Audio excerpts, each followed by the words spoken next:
Dito tayo ngayon sa probinsya. Siyempre, yung kalimitan na ginagawa namin dito na magluto sa ganitong pamamaraan. So, makikita nyo ngayon kung paano. Napakahirap pero ganoon talagang buhay.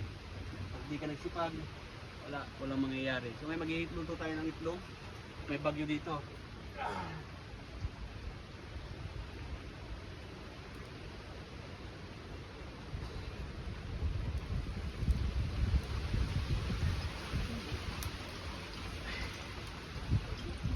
Yung itlog, 10 kami kakain dito ngayon. Magkakasyahin namin. At ayun na mga boss, napakahirap po talaga magluto kasi nga napakausok, ang sakit sa mata at saka ang hirap huminga. So yung mga rich kid dyan, hindi naranasan yan pero napakasaya niyan. Lalong lalo na kapag walang ilaw, yan ang saya-saya namin dyan. Yan yung mga masasayang karanasan na magandang balikan.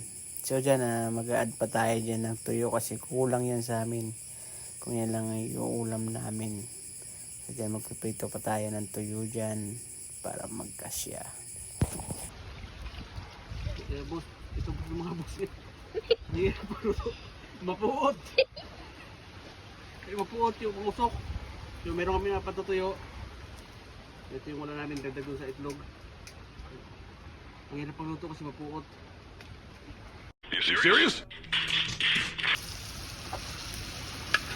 So ayun mga boss, luto na yung tuyot itlog natin. Tara, kain tayo. Maraming salamat mga boss, hanggang sa muli.